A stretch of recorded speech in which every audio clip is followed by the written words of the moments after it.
Colourful hanging baskets, vibrant patio pots and containers are the pride and joy of any gardener. Our experts show you how easy it is to create your own dazzling displays. You can buy bedding plants in different sizes as plug plants, and these are trays of mini plants growing in small cells of compost, or as bigger plants ready to put in the garden. Plug plants are sold earlier in the season. They're great value for money, but they need to be potted on. Fill a small pot with multi-purpose compost. Make a hole in the compost with your finger, pop the plant in, firm down, and give it a good watering. Put the plants on a light windowsill, and when they get to this size, they're ready for planting out. Now you've got your bedding plants, it's time to get them planted.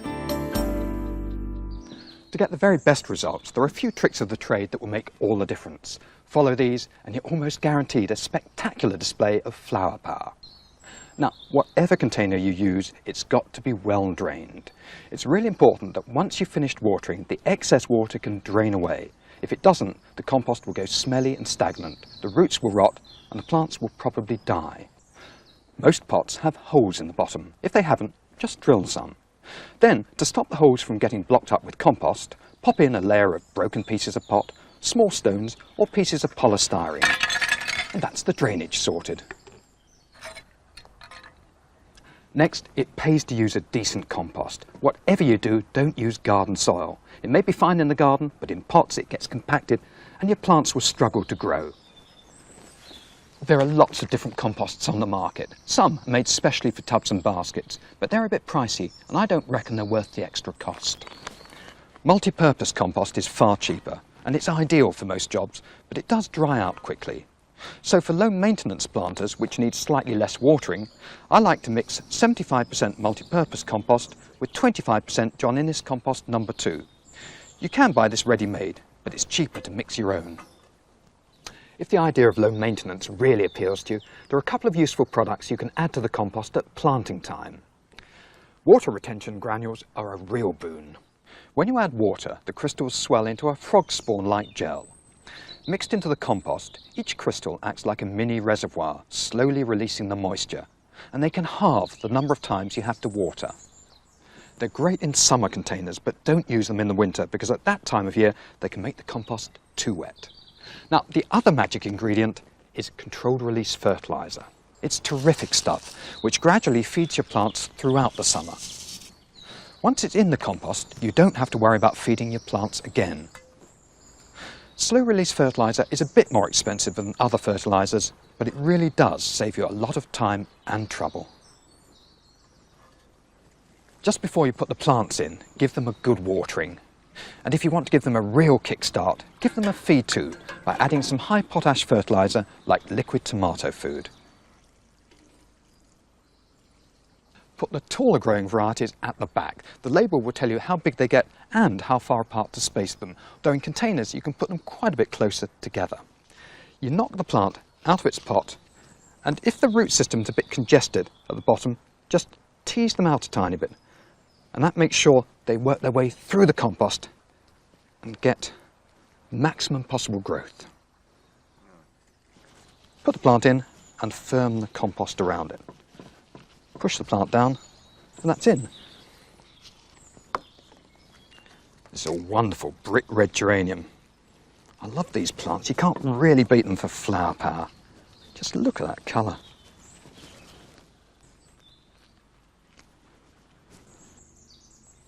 In front of these, I've chosen some non-stop begonias. These are lovely plants.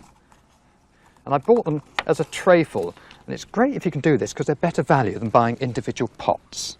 You can buy non-stop begonias in lots of different colours, but I really do like this pure white with the yellow centre. In front of these, I picked a lobelia, a rather special variety called Ricardii, with light blue flowers. It really is gorgeous. Now this is a trailing plant, so I'm going to put it over the edges and it will just cascade down. Got 3 of these. Now in between the lobelias I've chosen this wonderful verbena. It's called Tapion Pink. It's sort of purpley pink, this shade. Again, tease out the roots and pop it in. I've chosen this because of the contrast in the colours. Firm it in. Just look at that flower. And when the last plant is in, just dibble in a bit more compost to fill up any of the gaps.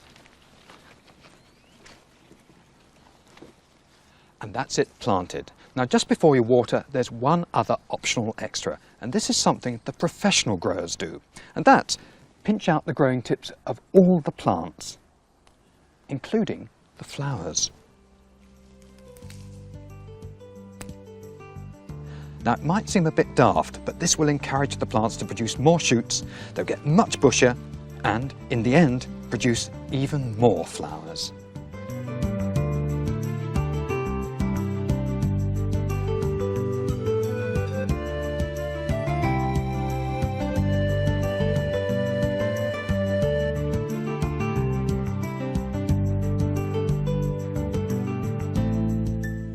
There's nothing quite like a beautiful mossed hanging basket. But they do dry out quickly, and watering can be a real chore. You may have to water it twice a day in the height of the summer. So here's a low maintenance version developed by Tony Andrews and his colleagues at St Helier Parks Department in Jersey. You'll need a large hanging basket, a bag of moss, a piece of polythene, the tube from the inside of a kitchen roll, expanded clay granules, and a pop sock, or the leg of a pair of tights. And the special compost mix I showed you before, 75% multi-purpose compost, 25% John Innes, slow release fertiliser and water retention gel. And to go in the basket I've chosen some of the toughest plants around, the real Rambos of gardening, beauties that won't give up the ghost if they dry out a tiny bit. Line the bottom third of the basket with a 1-inch layer of moss and place the polythene on top of the moss. Put the pop sock in the tube and fold over the top and fill it with the granules, pushing them down as you go. Now it might look a bit odd, but this is the secret weapon of the basket, an ingenious watering column that distributes water throughout the basket rather than let it puddle at the top. Hold the tube in the middle and then put the first lot of compost in, up to the level of the moss. And then plant 4 trailing plants. You work from the inside, pushing the leaves through the gaps. If this is a bit tricky, then wrap the leaves in a tube of polythene and push this through. Take the polythene off and hey presto, the leaves emerge unscathed. This is a verbena. It's a cracking trailing plant, this. It spreads about 4 inches across, 5 inches down, and it's perfect at the side of a basket. And to provide a bit of contrast, I put in a variegated helichrysum just for the colour of its leaves.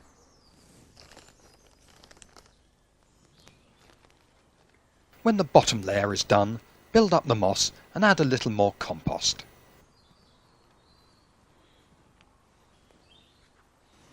And now the second layer of plants, which should be positioned approximately halfway between the lower layer. Now this is a new plant to me. It's always fun to try new plants. It's a diastia called Sunshine's Summer Delight. I chose it because of the variegated foliage, and it has wonderful pink flowers as well. Look at that. Now this is one of my favourite trailing plants, Scaevola purple fan, which produces large flowers with a lovely yellow centre.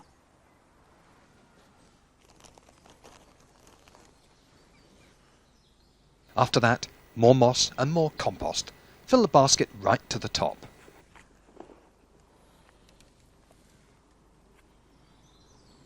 And now the top. You start off at the middle with the tallest plants, and I've chosen this lovely zonal upright geranium. Pretty pink, isn't it? I'm putting 3 plants in. I'm planting them around the watering tube. To contrast with these, I've chosen a really pretty double busy lizzie.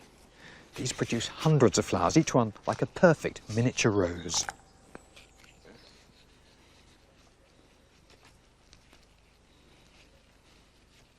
And finally, a very attractive looking double petunia. Now, back to our secret weapon. Tie up the top of the pop sock Then carefully remove the cardboard tube.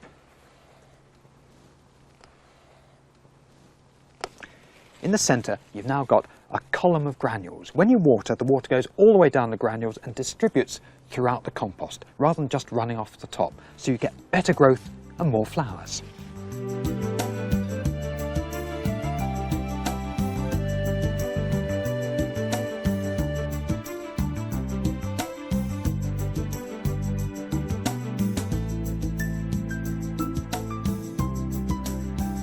For a hanging basket with a difference, try a Babylon bowl. Invented by Richard Conway, it's got a number of advantages over traditional baskets. It's supported from the base, so it won't swing around in the wind. There aren't any chains to get in the way, and it's dead easy to plant. The other great thing about it is that you can use bigger plants, so you get an instant effect.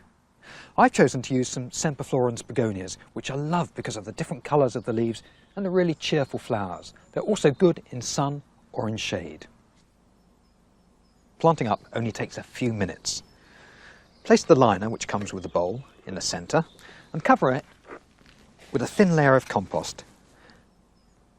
Once again, this is my special compost mix of 75% multi-purpose compost, 25% John Innes No. 2 plus slow release fertiliser and water retention gel. You only need a thin layer, about 1 inch deep. Then you can start planting. Take the plant out of its pot and just slide it between the rungs. Then you plant 2 rungs apart, so you're planting alternate gaps.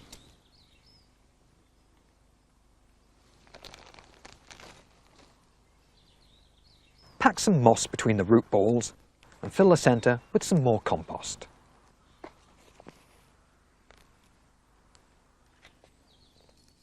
Plant the second layer, putting the plants above the gaps in the first layer.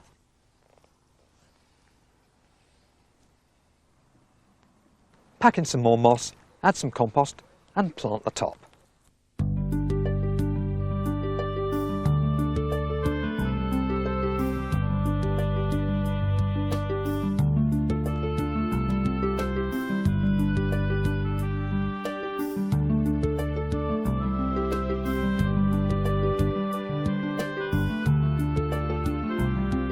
Winter flowering pansies planted in a hanging basket in the autumn will flower throughout the winter.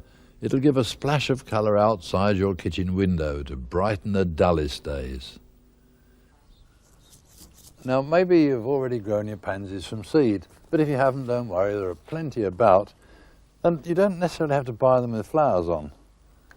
Then we've got a 14-inch basket here, and you'll see it standing on a good wide plastic pot. Now there's a reason for that, because if you take it away and try and do it there, it rocks all over the place. So either a bucket or a good stout pot like that. And then it's lined with good damp moss, and in the middle I put a piece of black plastic, because there's nothing worse later on when you go to water your hanging basket and it goes straight through the middle and it's a sheer waste of time. And then on top of that, some good compost. Good multi-purpose compost. You'll be filling this up later as it goes along, but there's enough there to start with. Then in can go the plants. One of my favourite jobs this is, but you start to see things taking shape. One there. Another one where I should put in about there, I should think. Well, that's all the plants in. And now it's time for another layer of moss. This wants to be put around really tight around the edge. And it's worth taking your time with this, you know. Don't rush it. Firm down the moss well. And then it's time for another good portion of this fine multi-purpose compost. Lovely stuff this, isn't it? I feel you could eat it almost. Then another layer of plants. And if any of them, by the way, have got their roots a bit, you know, tied together, then do take a bit of time just teasing them out a little bit. So when they're put down, they make a much better contact with the compost.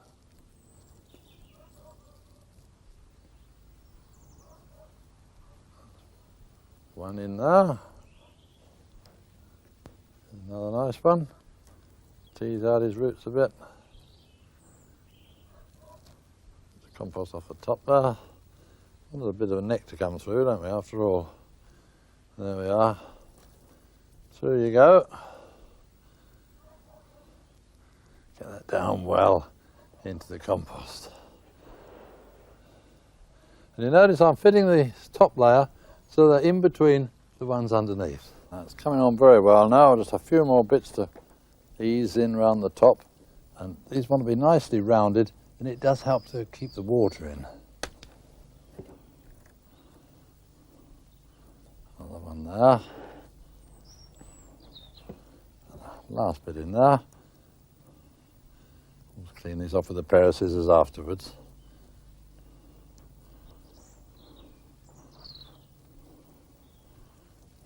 There we are. Now it's time for a bit more compost. I don't want to overdo the compost because there are plants going in here and they take up a bit more room as well, remember? And now we plant up the top layer. It's rested on the rim, but do make sure the roots come down into the compost. Then your next one. Same applies. That's really coming together well now, isn't it?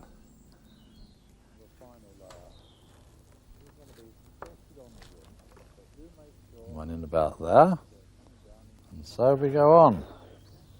Well, once the top rim's done, there's a little bit of compost needed in there. Doesn't want to be too far up, an inch below the edge. And then we can start putting the top ones in.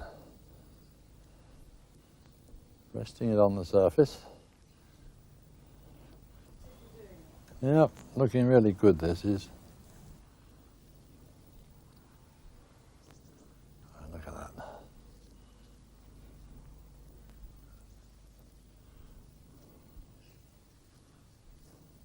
Now, a little bit more compost just to go around, fill up the gaps.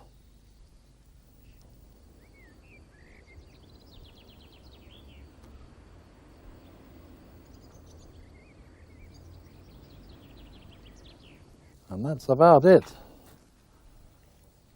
Now I can't stress too much the importance of leaving that gap at the top so that when you water it doesn't run all over the side. We'll be doing that watering later on. But first of all, of course, this is a hanging basket, so you've got to hang it up. And they're quite a weight, these things. Now, I didn't do it with a chain on because they always get in the way. But hook it on there. You all might have to change this a bit later on. Quite a weight this is. Good strong bracket. There's a wasp up there. Ah, right, he's gone. Of course, the last thing is the watering.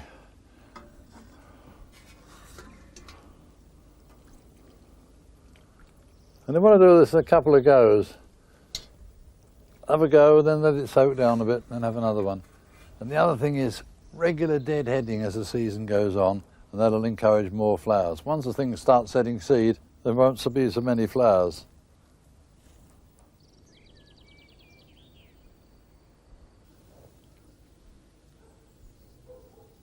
Now this is another rather smaller basket, the same idea, pansies, and it's a plastic basket, perhaps easy to do in a way. It's hanging here at the moment because there's a hook, but it'll go outside and stay there right through the winter.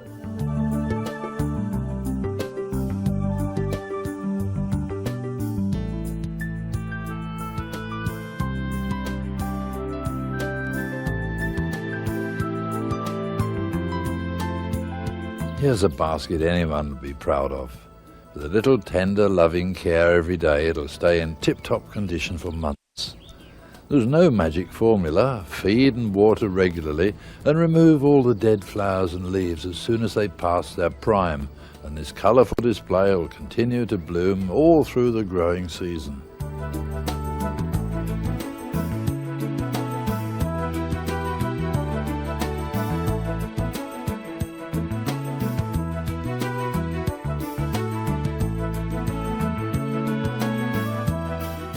The great thing about wigwams is they can turn an ordinary pot into a really classy feature. I like using them with climbers, and they're dead easy to plant up. You need a decent sized pot. Don't hold the climber back by putting it into a smaller pot. Pick something chunky, around 14 inches wide and just as deep. It's also important that it's well drained because climbers hate getting waterlogged. And you need a good compost. I like to use John Innes compost number 3. It's got a bit more long-term oomph than multi-purpose compost and holds water and nutrients better. I also mix in some controlled release fertiliser to keep the plants at their best during the summer. And fill the pot near to the top with the compost mix.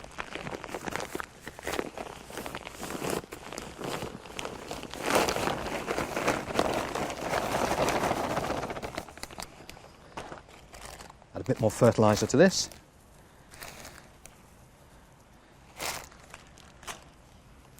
Mix it in.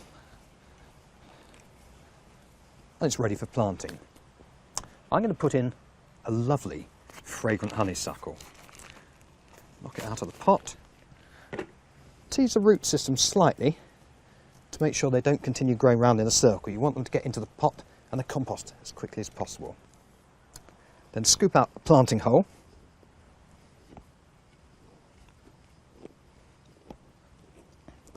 And it's important to plant the climber at the right depth so that the plant is growing at the same height as it was in the original pot. Move the compost around, firm it down.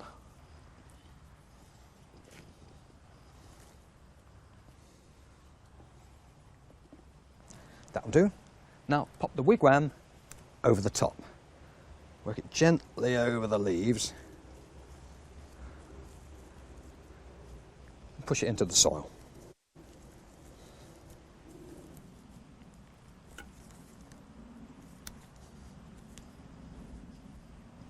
Take the honeysuckle off its canes and weave it through the wigwam. Takes a little bit of time and patience, this.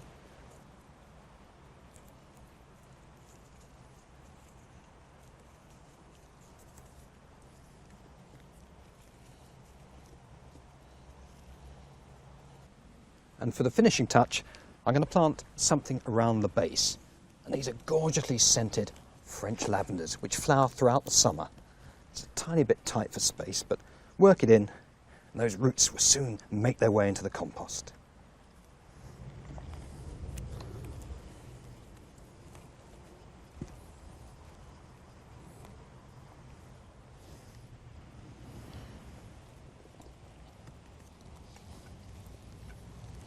Add a few more plants, and then finally fill up any of the gaps with a bit more compost. And there you have a fragrant planter that smells as good as it looks.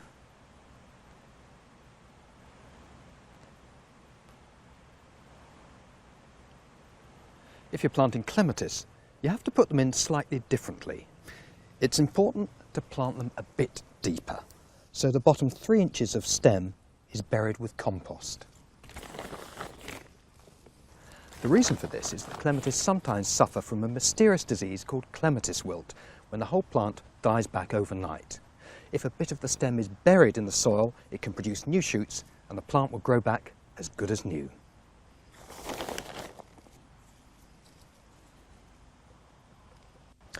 Rather than just grow clematis in a pot, I'm going to grow it up this spiral. And to do that, I have to take it off its cane. So cut the little plastic supports. Gently work it around the spiral.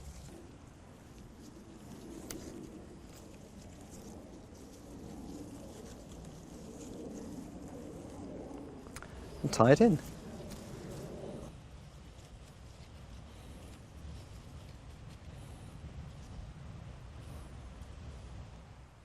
Finally, plant around the bottom, and I'm using Cineraria and dwarf asters.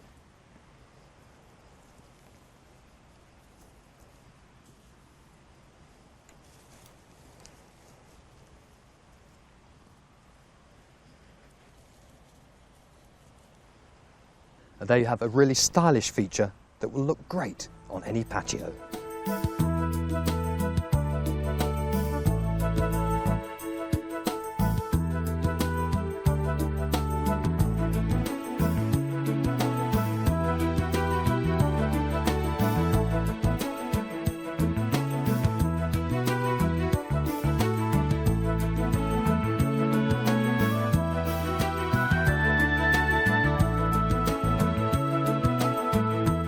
I always like to have a herb basket hanging outside of the kitchen door or window or somewhere close anywhere where I can just grab a bit when I want it.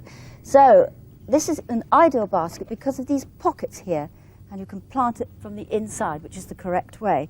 So a few ideas. First, your hanging basket compost in the bottom, and then I would have something that spreads nicely. A thyme maybe. This is a silver thyme.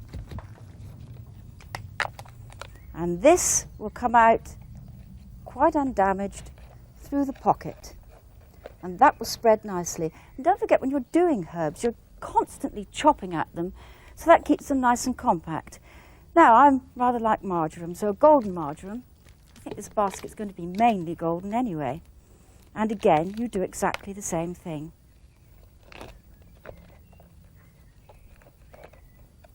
There we are. Spread the roots out so they've all got a jolly good chance. And then feverfew, also very pretty. Good for headaches, I believe. So maybe worth having one in the basket.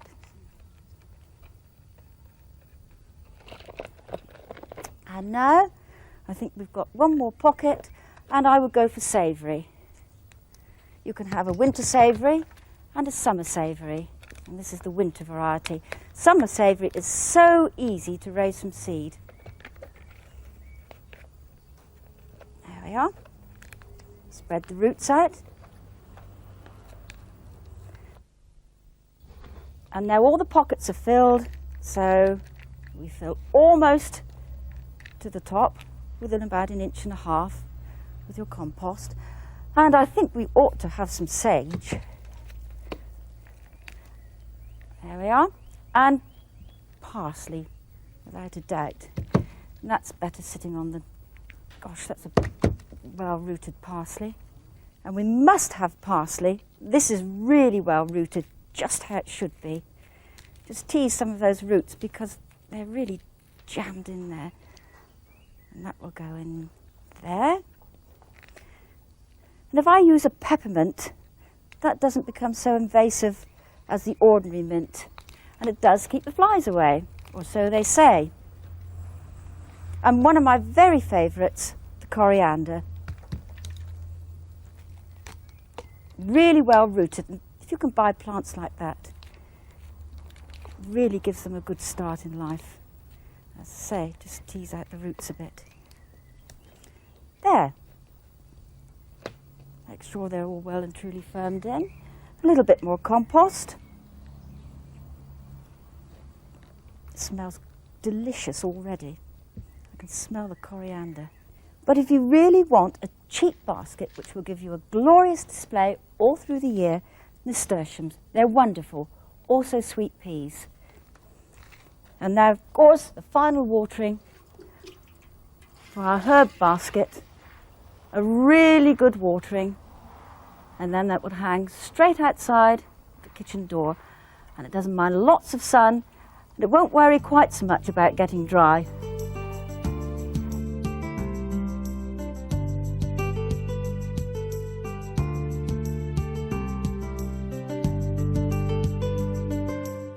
Flower pouches are a cheap and cheerful way of adding a splash of colour to the garden. Basically, they're just like mini growing bags which are planted on one side and hung against a wall or fence. Fill it to the top with compost and then tap it 3 or 4 times to settle the compost down, and add a bit more if needed. Then lay the pouch down and you can start planting.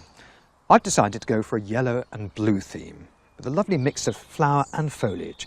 There's Million Bells petunias, Lamium Golden Anniversary, San Vitalias, Lobelia ricardii, Convolvulus and the lovely Golden Creeping Jenny. Flower pouches are ideal for plug-sized plants, but if you're planting them slightly later in the season, you just make the planting slits a tiny bit bigger and you can reduce the size of the root balls. Now the first one I'm putting in is Lamium Golden Anniversary.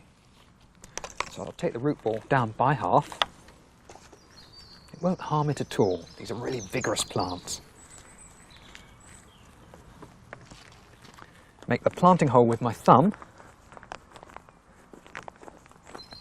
and push the plant in. Now what's next? Million Bells Petunia. These are lovely things. They don't trail that much. They're rather more delicate than the Saphinia petunias, but I think they've got a certain grace and charm about them. Small flowers, about the size of 50p a piece. Everything's nicely in proportion with them.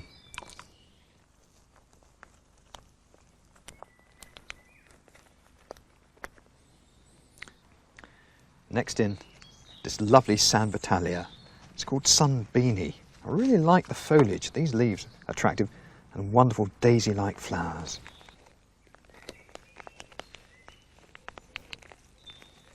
And to plant the top, you have to lift the pouch up, scoop out a tiny bit of the compost.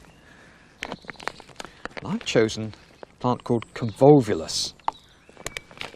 You probably know its relative, bindweed. And this is the cultivated form with beautiful clear blue flowers which will just cascade down the front. Look, a real picture. Whatever you've planted, to get the best out of your bedding plants, you've got to look after them.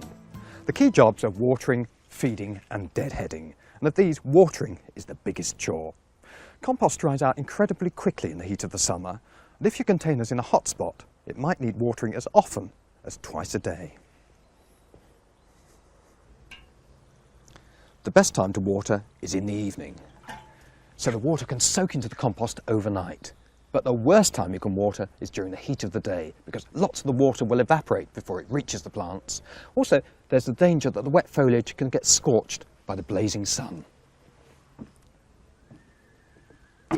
Hanging baskets can be the trickiest of the lot. If they dry out completely, they can be the devil's own job to re-wet.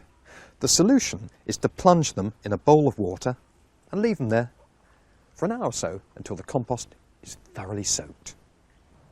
Feeding is just as important. Keep your plants well fed and they'll grow faster, look better, and they'll produce loads more flowers. If you've used controlled release fertiliser, that'll do most of the feeding for you, but it tends to run out of steam in early August. So use the liquid tomato food from then on. The other way to keep your plants on top form is to take the old flowers off once a week. It's called deadheading, and it helps in two ways. It tidies up the plant so it's a bit neater, and it stops the plant from wasting effort on producing seeds and channels all that energy into producing even more flowers. So, to keep your plants well, feed and water, and this year your baskets and containers will look great all season long. Enjoy your gardening.